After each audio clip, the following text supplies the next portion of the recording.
just gone 4:30 in the morning. You're up to date on the headlines. It's time now for Hard Talk.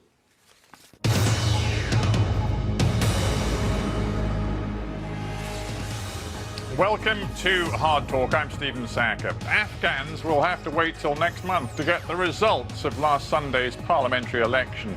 But in one sense, the verdict is already in. The ballot again exposed widespread insecurity and the absence of government control in many parts of the country. My guest today is President Ashraf Ghani's recently appointed and strikingly young National Security Advisor, Hamdullah Mohib.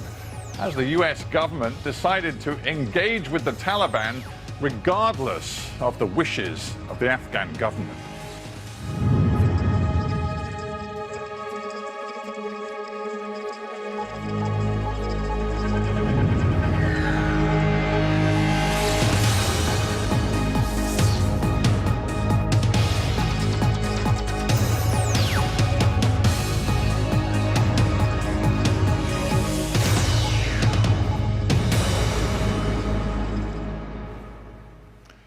Hamdullah Mohib in Kabul. Welcome to Hard Talk. Thank you, Stephen. Good to be here. We speak, of course, after the parliamentary elections. Would you accept that the way those elections worked out, with so many Afghans facing the impossibility of going to the polls because of insecurity and a lack of government control of key parts of your territory, they brutally exposed everything that is currently wrong with Afghanistan and its politics? Stephen, there were multiple threats by the Taliban, and there is precedence of attacks on polling stations. The Afghan people defied all of that and came out to vote. I think that speaks for itself on what the Afghan people's verdict on democracy is and what it is that they want in their life. This was the first election that was completely organized by the Afghan government and security provided by the ANDSF. I think they did a tremendously good job compared to what we had in the past. Even from the number of attacks that were launched on election day in 2014, when we had foreign security assistance and the elections had a lot of support from the international community, were much larger in scale than we had this year.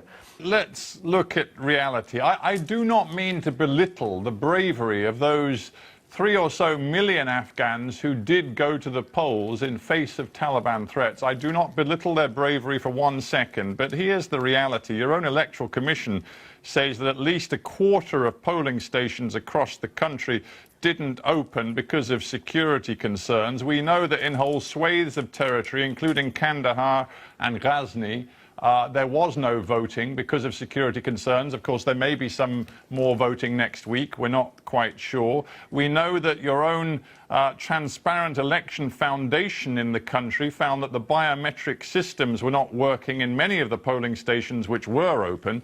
And if one takes all of that together, plus the dozens killed and more than 100 wounded around polling stations, one has to conclude that after 17 years of post-Taliban governance, the government in Afghanistan is still not delivering for its people. Well, the government of Afghanistan is delivering for its people. And as for where we didn't have elections for insecurities, of course, we took risks. But we didn't want to have those risks be beyond what we could control. In the areas where we thought that casualties may be higher, there were no elections. But the Ghazni and Kandahar issue is totally different.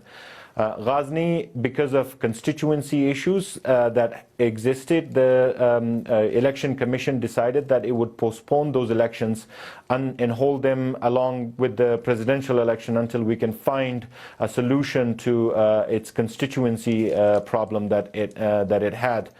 And in Kandahar, as a result of the unfortunate events, the brutal attack on the life of General Razik, the people of Kandahar asked the government to delay the elections in Kandahar, which we did, and we hope to hold them next week.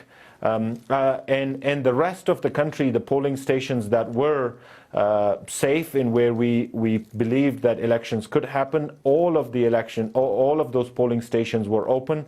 We had some technical issues on day one, but it was repeated and an opportunity was provided to those stations, and we had the elections on the second day. You're giving me plenty of detail, but I fear you're not addressing my main point. My main point really is a very simple one. How come 17 years after the Taliban government was toppled, how come that Afghanistan has never been as insecure in those 17 years as it is today?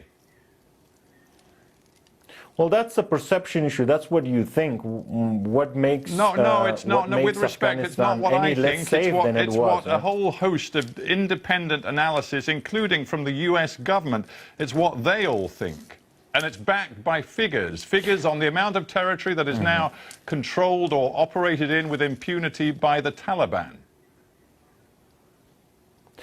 When we talk of control, we have to have a definition of what that means. If control means providing governance and services to the people, then I don't think that's what the Taliban provide. If it's fear, yes, that exists. And we are at war, Stephen. We are not denying that we are at war with the Taliban and the 20 or so terrorist groups that operate because of the instability that the Taliban provide. As for calling and making it sound like it is all falling apart, I think we're not looking at the detail in this matter. One has to look a lot closer than just the mere headlines to see what the situation is. This is a transformed country. I am painfully aware that it's very easy for me. It's easy for me, I would grant you, Mr. Mohib, I would grant you, it's easy for me to sit in London and tell you about the situation in your country and sound as though I'm being extraordinarily arrogant. I do not mean to do that, but I do wish to ask you a very direct question. You're the government's national security advisor. There are experts on security in Afghanistan who say that if you drive an hour in any direction from the capital, Kabul, it will, in effect, put you in Taliban territory. To quote one expert, Ashley Jackson, in Foreign Policy magazine, he says, "There may not be a Taliban flag flying, but everyone will know who is in charge. The Taliban make and enforce the rules. They collect the taxes. They decide how much of a presence the state government can retain." Is that true or not? It's not. Look, there are areas, there are districts where where Taliban are collecting taxes, and they are benefiting from illegal mines, and they are exploiting the businesses in the areas from the jungles, illegal logging, and the likes of criminal activities that they are engaged in.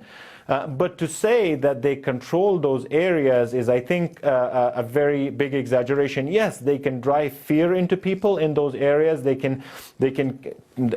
will be able to kidnap and they'll be able to attack people.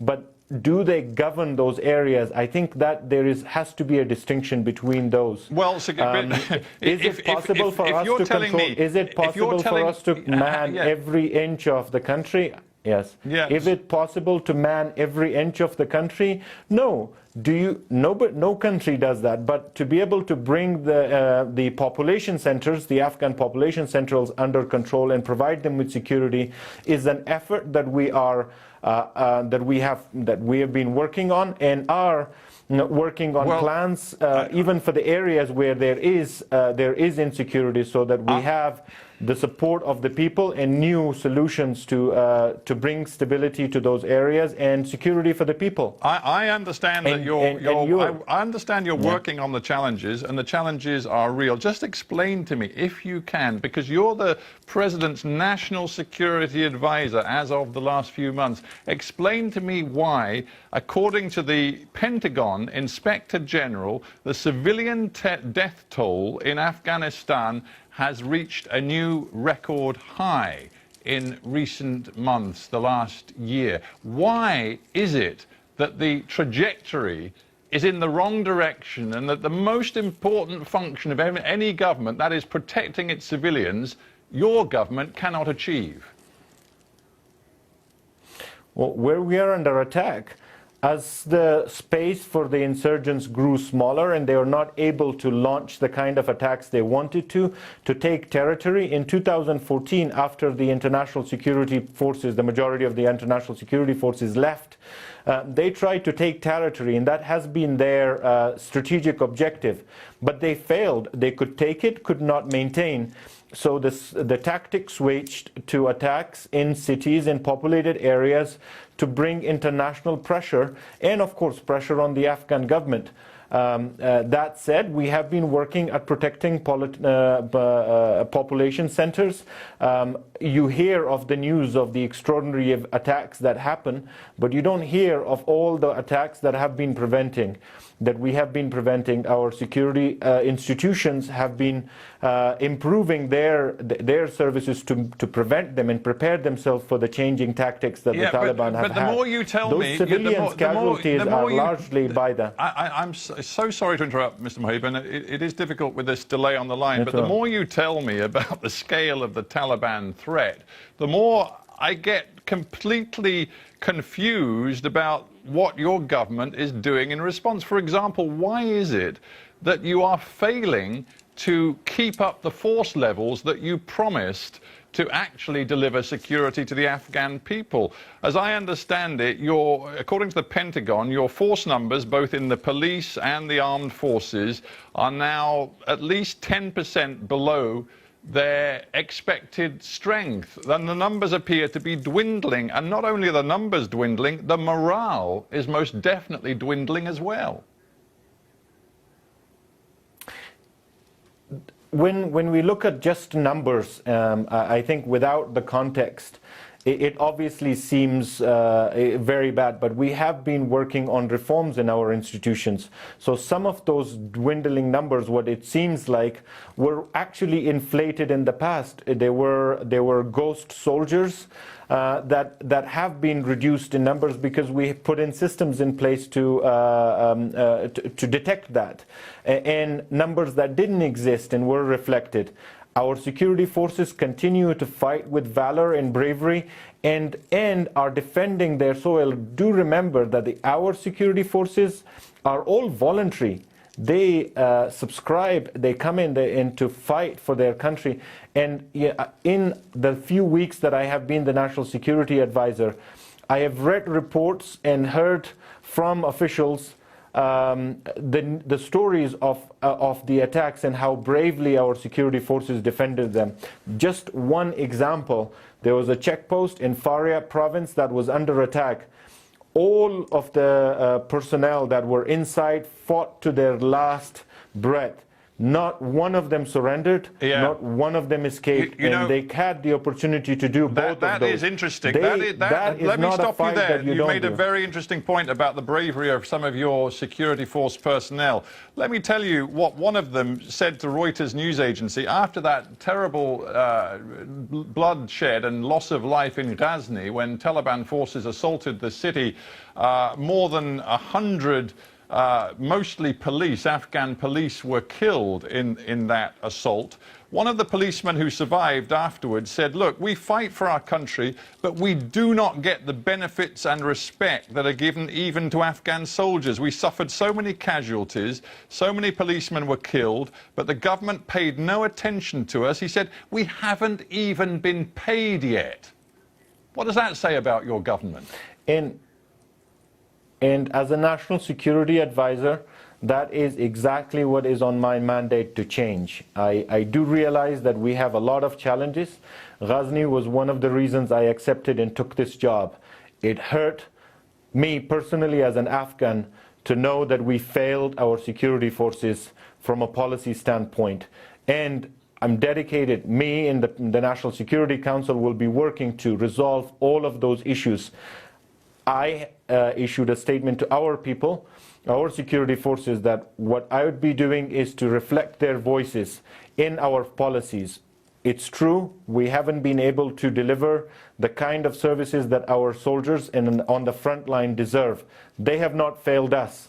But I want to make sure that we also do not fail them when it comes to policies and strategies that protect their lives and their families. You know what I'm mindful of? I'm mindful of something that Hamid Karzai, former president, said as he was leaving office. It was something that deeply upset many people in the West, in NATO, particularly family members of those who lost their lives, because he said this, he said, the NATO exercise, all of its operations in Afghanistan have been ones that have caused Afghanistan a lot of suffering and loss of life and no gains because our country is not secure. He said that of NATO's operations, and of course the operations cost more than 2,000 American lives, more than 440 British lives. One could almost say the same thing today to Afghan veterans, the families of those who lost their lives in uniform serving the Afghan government. All of this loss of life, either from NATO forces or from your own Afghan forces, and for what? Because this is a war you can't win.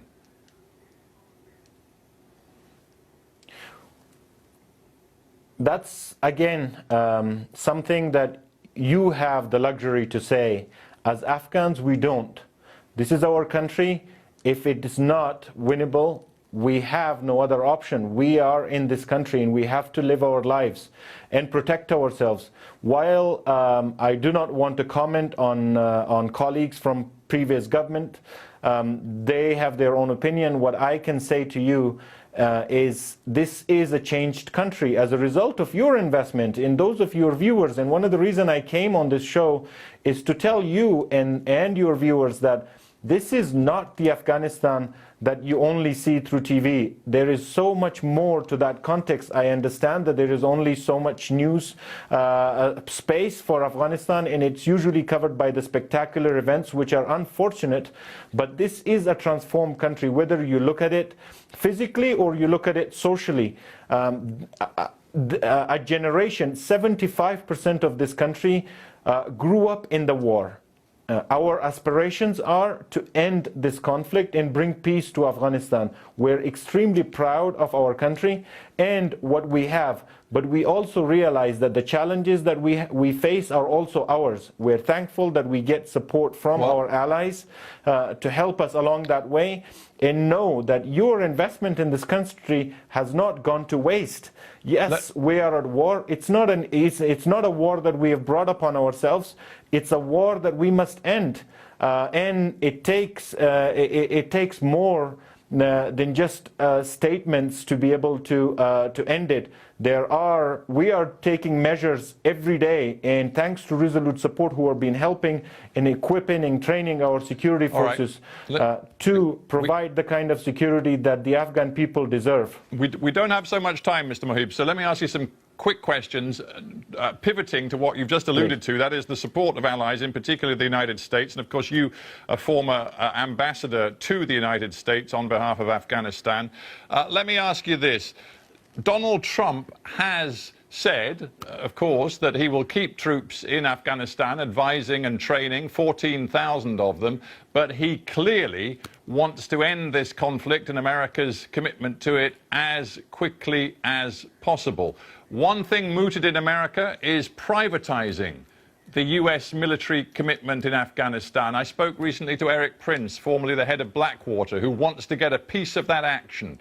How would you feel if the Americans offered you, instead of the U.S. military, a privatized, contracted force?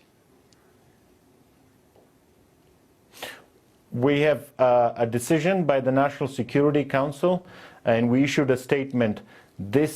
We will not allow businesses to turn our war into profit. It's an honorable cause. We're proud of our partnership with our allies. We're fighting terrorism and counterinsurgency in this country, and that's not for profit. A second and more important point about the diplomacy right now. It turns out that in October, I believe October the 12th, Donald Trump's Afghan envoy, Zalmay Khalilzad, he had talks with senior Taliban officials. Yes or no? Did you know that those talks were taking place at the time? Were you told beforehand? We knew he had talks. Stephen, this I want to clarify. There is a lot of confusion about this. People confuse talks with negotiations. The Afghan government has the initiative on the peace and reconciliation process. We held 2 major conferences here in Kabul called the Kabul process to bring regional countries on board on what we are doing on peace and security. We also had the initiative on the ceasefire. I'm going to stop you, Mr. Mohib, because you haven't given me a straight answer. You haven't given me a straight answer to a very important question, because it's about who really is driving efforts to engage the Taliban right now. The New York Times reported sources saying, quote, Khalilzad had these meetings with the officials from the Taliban. He flew to the Gulf state of Qatar, he quietly met them, and Ashraf Ghani, your president, your boss, and his government heard of that meeting only afterwards through news reports. Is that true or not? You are reading me an article. Are you asking me a question that you just want confirmation for, or what is going on? It's a lot more detailed than what you see in a news report. Just because a few words were not said in a meeting doesn't mean there was intention behind hiding that. It was a quick meeting, and Ambassador Khalilzad was obviously very exhausted from his trip. You didn't, to be clear then, I think you've cleared it up for us, you didn't know that Khalilzad, the special envoy, was talking to the Taliban, and it just strikes me that the signals we are getting right now is that the Americans have decided that far from this position in the past where the Afghan government always says we must own any political process with the Taliban, now the Americans seem to be saying, no, we're going to engage with the Taliban ourselves. No, you cannot have one incident dictate an entire policy. That's not what the Americans are saying, and that's not what the American stance is. We are in constant contact with our American partners. That's not their policy. And let me tell you one other thing. It's not that Afghans must own and drive the peace process. Afghans do own and drive the peace process, and that's the only way for its success. It's not that we want the ownership just for the sake of ownership. We think that without it, there will be no peace in Afghanistan. And it would be a shame that all your investment and our investment and sacrifices go to waste just by through a process. We own that process, and it's very clear. All right, final thought. We've discussed, and you've been quite frank about the degree to which the Taliban has a real presence on the ground in many parts of Afghanistan, but what would it take, Mr. National Security Advisor, for you to formally recognize the Taliban's right to a stake in the governance of your country? What would it take? Well, will the Taliban contend elections? They're more than welcome to participate and see that the Afghan people want that process. Despite their threats, they participated in elections.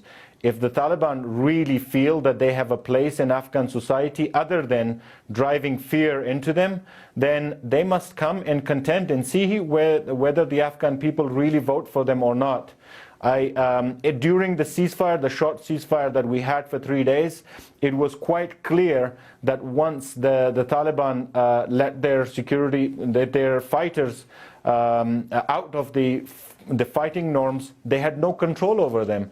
I think that scares the Taliban. They can only be a military force that drives fear.